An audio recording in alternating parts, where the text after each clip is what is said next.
Hey there, cats and kitties. I am the Blues Man, Johnny Blues, and today I want to talk about Star Wars The Last Jedi. Once again, I'm going to go ahead and sort of make the proclamation that the length of this video will probably, hopefully, not be nearly as long as all of my other videos talking about Star Wars The Last Jedi, and I had only seen it the one time.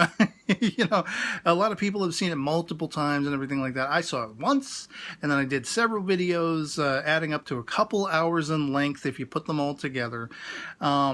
You know, sort of voicing my thoughts, my opinions on The Last Jedi and everything like that. So recently, the whole purpose of this video is recently I was afforded the ability to watch it again, to see it again, the first time since my initial viewing.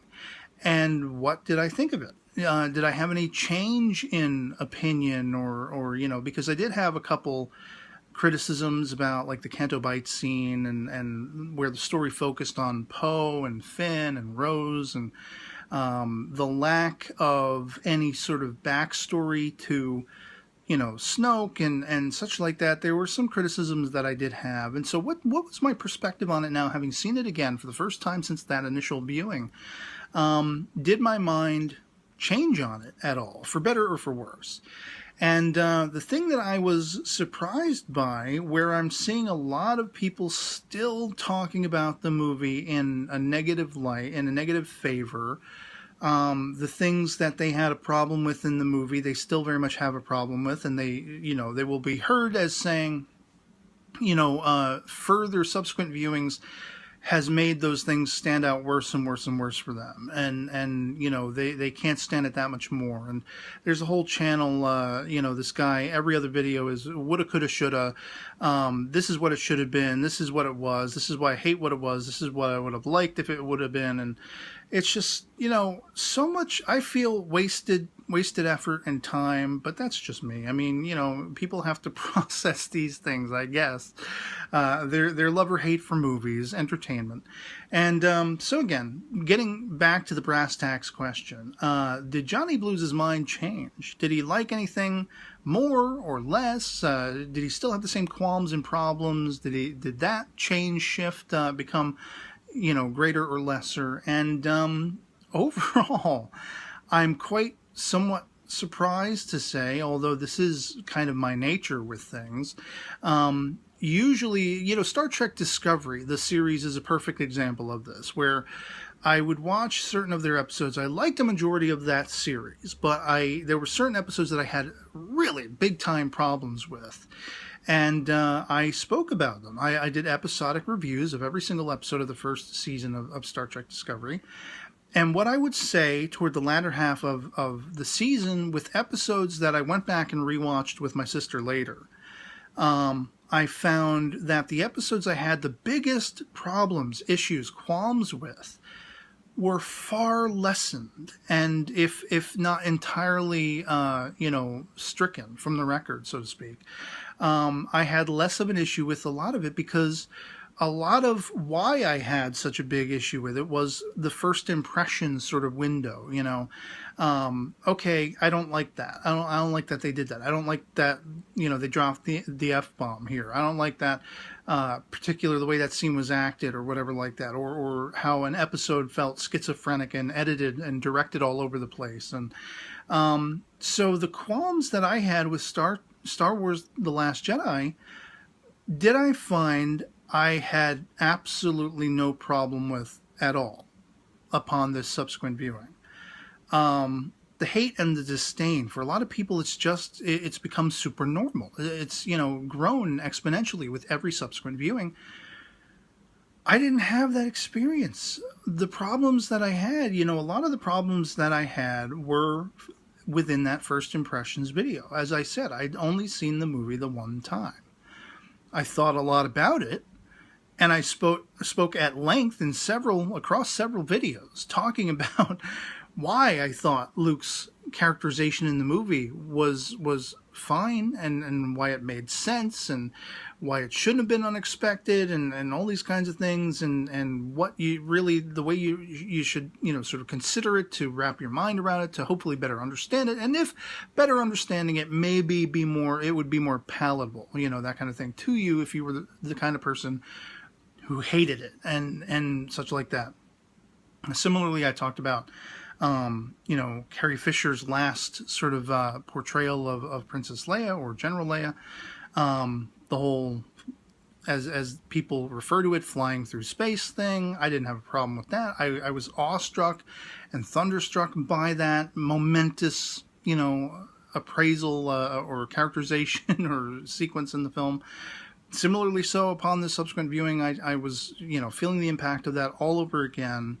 And when we get into the real things that I had problems and issues with and qualms with, Canto Bight, Rose, Finn, Poe, and all that kind of stuff.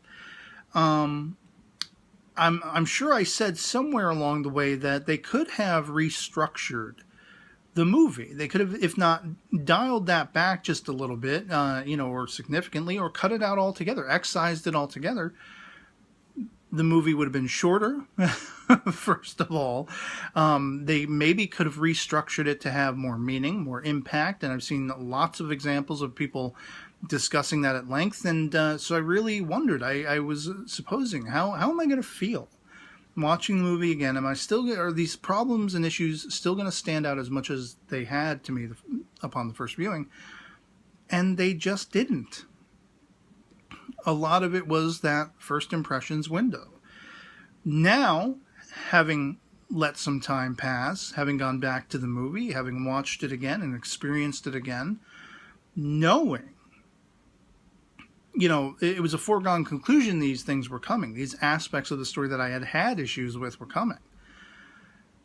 I had much less of an issue with it. I paid no mind to it. Oh, we didn't get Snoke's backstory?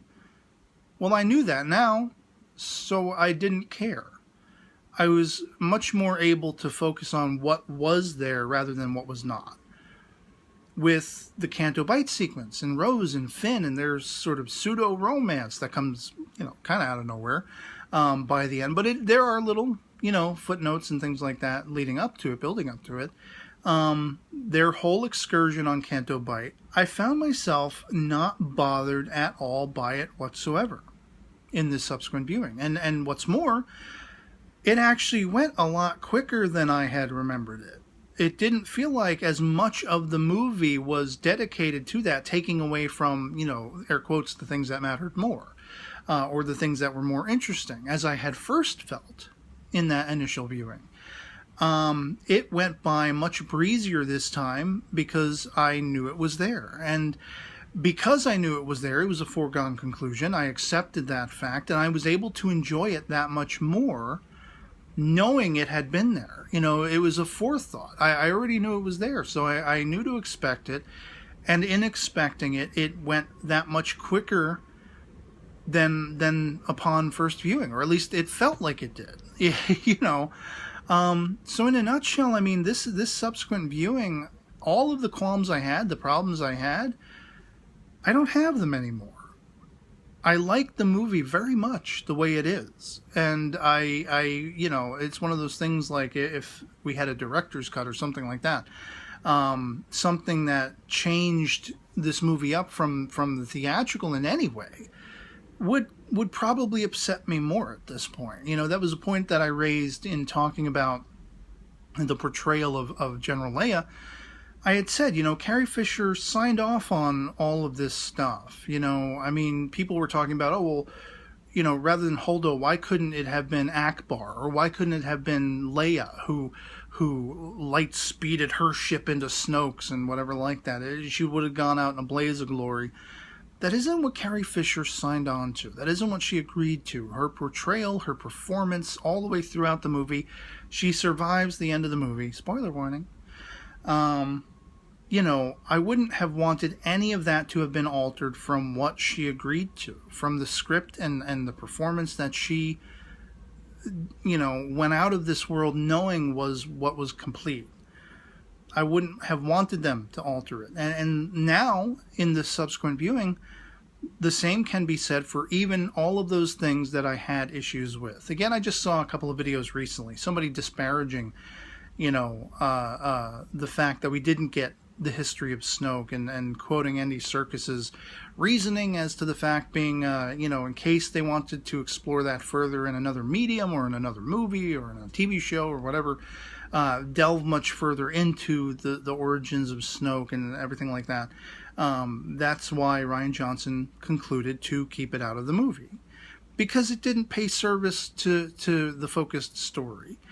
And now watching the movie back, okay, I'm fine with it.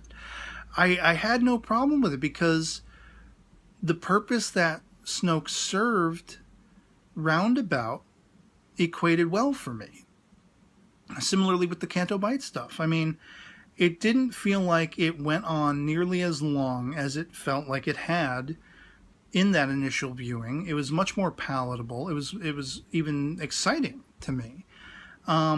Because I was able to watch it without the sort of judgmental eyes or being surprised by it and perplexed by it and like, well, okay, well, what's the point of this exactly? By the end of the movie, I got the point of all of those scenes, but I just felt like it could have been reconfigured at the time of that initial viewing. That first impressions window appraisal of it. But now I feel like it's a pitch perfect movie. I mean, not perfect in the sense like it's the end all be all grandiose, nothing will ever touch it in the here or hereafter. But it's much more elegant, adventurous, suspenseful, dramatic, all these things that, I was largely, by and large, left with feeling after watching it initially, but without any of the qualms, without any of the concerns. It was all eschewed for me.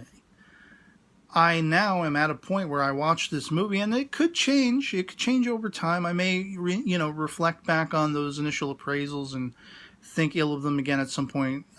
We grow and we evolve and we change our minds. I loved The Force Awakens when it came out, and as time went on, I began to see a lot of its resounding faults and how closely it sort of parodied, if you will, A New Hope with, Starkiller Base and all that kind of stuff. And it's been a while since I've seen that. I'll have to watch it again and see if I have the same reaction, if I'm disappointed by that, or if, like in this second viewing of The Last Jedi, I don't pay any concern to it at all. These movies, they are what they are, and people can bitch till the cows come home about what they didn't like and all that kind of stuff. But at the end of the day, if you didn't like something, at some point, cut it off and don't go back to it. I mean, if there's something I don't like, sometimes I might talk about it. I might briefly vent my frustrations or my particular dislike, but at the end of the day, what service does it pay you to keep harboring such hate and dislike and disdain and just keep going back to it, keeping that wound fresh for all time? Move along. Move along. Move along.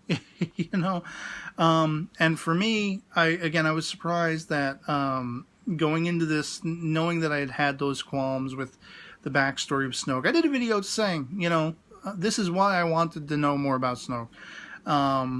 Was it necessary? Well, I don't know. I was sort of debating that in the video discussion I put forth. And now I don't feel like it was necessary. Were the Canto Bight scenes necessary? I don't know that they were necessary, but I had no problem with it this time around. At all, whatsoever. It didn't feel like it paid any disservice to the movie. And I can't explain why that is, other than, as I say, I knew it was coming this time around, and I was able to just say, F it, and enjoy it. And I enjoyed it all the way through, every last drip and minute of it. Even those scenes and sequences and aspects that I had problems and issues with. I didn't have them. And I don't have them anymore. At least as of this viewing and time of this recording.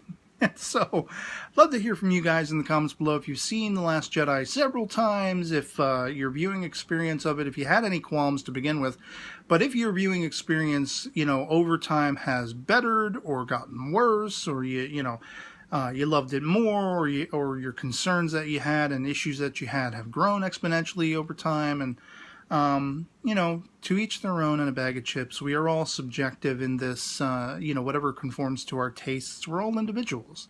And we're not all going to like the same things in the same way, and that's perfectly fine. And that's the way it ought to be. Not to mix the whole franchises up with everything, but I know I'm talking Star Wars, but infinite diversity and infinite combinations for the win. And, love it or hate it. Anything goes in the comments below. If you loved The Last Jedi, if you hated and loathed and despised The Last Jedi, feel free to let me know as to why. Just explain yourself. Don't just hate for hate's sake. Because we know where it leads. To anger and to fear and to the dark side. And so, yeah. Otherwise, that'll be pretty much it for me on this. Hope this video finds you well. May the Force be with you, my friends. I'll catch you later.